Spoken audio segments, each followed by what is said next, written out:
लेकिन जरा सोचिए, इस नदी को देखिए। जब बरसात के समय में बच्चा स्कूल जाते वक्त अपने किताब बचाने की चिंता ना करके अपने जान बचाने की चिंता करता होगा, तो उस गांव में बच्चों का भविष्य क्या होगा। इतनी बड़ी मुश्किल बात है, या गांव की आवाज सत्ता की गलियारों तक पहुंच नहीं रही। शिकायत मैंने पूर्व विधायक जेपी भाई पटेल, पूर्व सांसद माननीय जयंत सिन्हा जी, वर्तमान विधायक माननीय तिवारी महतो, वर्तमान सांसद माननीय मनीष जायसवाल जी और उपायुक्त महोदय, इन सभी को मैंने लिखित आवेदन के जरिए इन लोगों के पास मैंने अपनी बातों को रखा। मुखिया जी के नेतृत्व में मैंने इन बातों को लोगों तक पहुंचाया, लेकिन अभी तक इस पर कोई कार्रवाई नहीं हुई है। कि एक तरफ विकास के बड़े बड़े दावे और एक तरफ एक ऐसा भी गांव है जो एक पुल के इंतजार में यहाँ के लोग अपना जिंदगी गुजार रहे हैं। जी नमस्कार, मैं हूं अजीत कुमार मिश्रा और आप देख रहे हैं विष्णुगढ़ अपडेट्स। अभी मैं जहां खड़ा हूं वो दृश्य है विष्णुगढ़ प्रखंड अंतर्गत खरना पंचायत के चुनरमांडू गांव की। यहाँ एक सगधोवा नाम का एक नदी है। सगधोवा नदी गांव और विकास के बीच सबसे बड़ी खाई बनकर खड़ी है।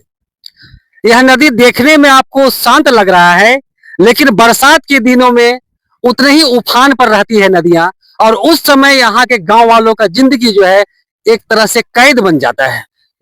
उनकी जिंदगी स्थिर हो जाती है। देखिए, चुनावी वादे के पुल तो बनते हैं, चाहे विधायक का चुनाव हो या सांसद का चुनाव हो।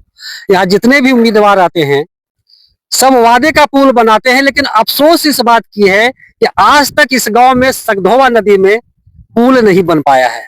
पुल मतलब सीमेंट और लोहे का ढांचा नहीं, पुल का मतलब है इन ग्रामीणों के लिए बच्चों की शिक्षा, बीमारी में किसी को जान बचाना। इस नदी में पुल नहीं है, इसे लेकर यहाँ के बच्चों को शिक्षा प्राप्ति करने के लिए स्कूल जाने में कठिनाई होती है। यहाँ तक कि जो शिक्षक शिक्षिका है वो भी विद्यालय तक नहीं पहुंच पाती है। कितने बीमार लोग रास्ते में अटक जाते हैं और कितने का आवश्यक काम घर में कैद होकर रह जाता है। इस बाबत यहाँ के ग्रामीण, यहाँ के जनप्रतिनिधि, यहाँ के मुखिया प्रतिनिधि, सांसद, विधायक, यहाँ तक कि उपायुक्त को भी कई एक बार आवेदन दे चुके हैं, लेकिन अभी तक इसका कोई परिणाम नहीं आया है। यहाँ के ग्रामीणों का कहना है कि क्या इस गांव में एक पुल बनना इतनी बड़ी मुश्किल बात है, या गांव की आवाज सत्ता की गलियारों तक पहुंच नहीं रही है। आइए हम मिलते हैं, यहाँ मुखिया प्रतिनिधि है, ग्रामीण है, क्या क्या दिक्कत है, किन कठिनाइयों का सामना है। लेकिन जरा सोचिए, इस नदी को देखिए। जब बरसात के समय में बच्चा स्कूल जाते वक्त अपने किताब बचाने की चिंता ना करके अपने जान बचाने की चिंता करता होगा, तो उस गांव में बच्चों का भविष्य क्या होगा, उन लोगों का क्या दर्द होगा, आप सोच सकते हैं। आइए मिलते हैं। मेरे साथ अभी खरना पंचायत की मुखिया प्रतिनिधि राजेश गुप्ता जी हैं। इनसे जानेंगे यहाँ का ताजा हाल, यहाँ के ग्रामीणों को, नदी उस पार के ग्रामीणों को क्या क्या दिक्कत है, और इस नदी में पुल ना होने के कारण क्या क्या यहाँ पर बाधाएं आ रही। जी सर्वप्रथम आप दोनों पत्रकार महोदयों को हार्दिक जोहार और अभिनंदन है हमारी पंचायत की इस पावन धरती पर।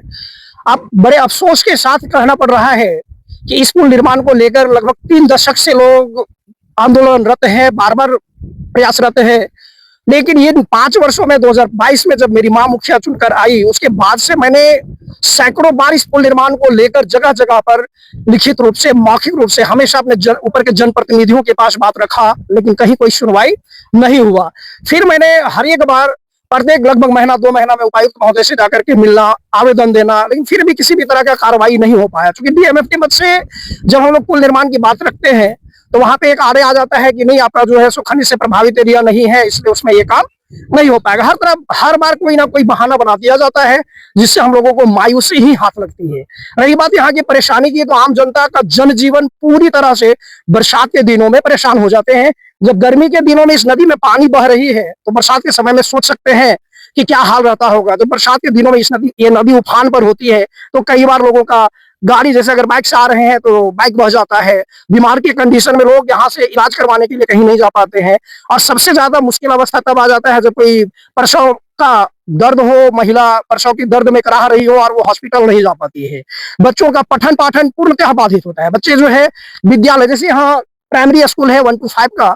इसमें जो है 2 शिक्षक 12 से आते हैं, एक शिक्षक और शिक्षिका 12 से आते हैं पढ़ाने के लिए, लेकिन बारिश के दिनों में वो यहाँ पहुंच नहीं पाते हैं, उनका आना जाना बाधित हो जाता है। 5 से ऊपर के जो बच्चे हैं वो कहीं दूसरे जगह पढ़ने नहीं जा पाते हैं, क्योंकि बारिश के दिनों में पानी बहुत ही ऊपर रहता है, जिससे लोगों को आने जाने में काफी समस्या होती है। तो महीनों तक इन लोगों का पठन पाठन बाधित होता रहता है। स्वास्थ्य सुविधाएं रोजमर्रा की जिंदगी के लिए, देखिए गांव जो है उसको पूरा पहाड़ी एरिया में है, तो रोजमर्रा की जिंदगी के लिए लोगों को बाजार जाने के लिए अटकाया बारा जाना होता है।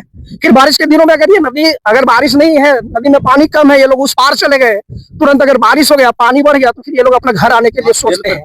जनप्रतिनिधि हैं, हाँ, तो इसकी शिकायत आपने कहाँ कहाँ की? शिकायत मैंने पूर्व विधायक जेपी भाई पटेल, पूर्व सांसद माननीय जयंत सिन्हा जी, वर्तमान विधायक माननीय तिवारी महतो, वर्तमान सांसद माननीय मनीष जायसवाल जी और उपायुक्त महोदय, इन सभी को मैंने लिखित आवेदन के जरिए इन लोगों के पास मैंने अपनी बातों को रखा।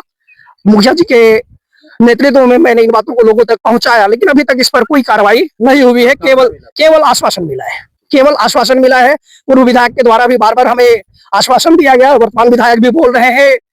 इस बार हम लोगों को लेकर विधायक महोदय के पास परसों ही गए थे, 5 मई के दिन, 5 मई को गए थे, यहाँ से भी लोग गए हुए थे, 15 आदमी मेरे साथ गए हुए थे। विधायक के पास इन लोगों ने भी अपनी बातों को रखा।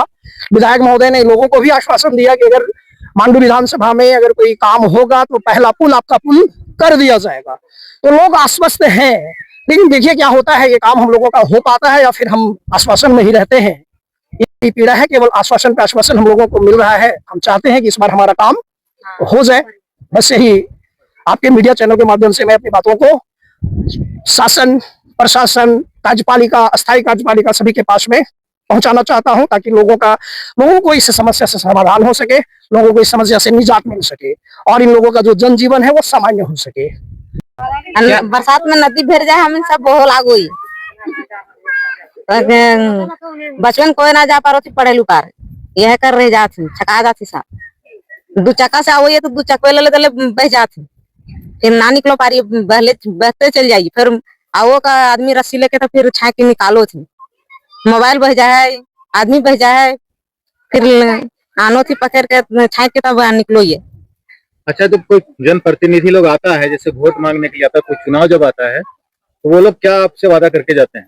सब बोलो होती कि बोलना है भटवा तभी ना पुला बांध दबो से को थी, अब फूल भटवा ले लेती, भटवा दे दी, बस कह देती बोल पासे ना हो तो हमने कहाँ से कर दियो, अपने पापा घर से कर दियो की, मतलब वोट लेके हाँ आप लोग को ठग के चले जाते हैं। हाँ, सब यात्री बोलो थी कि भटवा दे, भटवा दे देवी ना तो हमने पुला बांध दबो, अन्ना दबी कैसे दबो भाई, भटवा दे दी तो फिर कोथी की बोल कहाँ से दबो, अपन पापा घर से हम पुला बांध से को थी, कोई तो भटवा लिए घरे ठाई के लो है, और क्या ये घरी बोलो कि बोल पापा घर से दबो, पापा घर से कैसे ना दबो, तो भटवा लिए घरी को कि बोलो हम बना दो पुला, अभी काहे बना दे।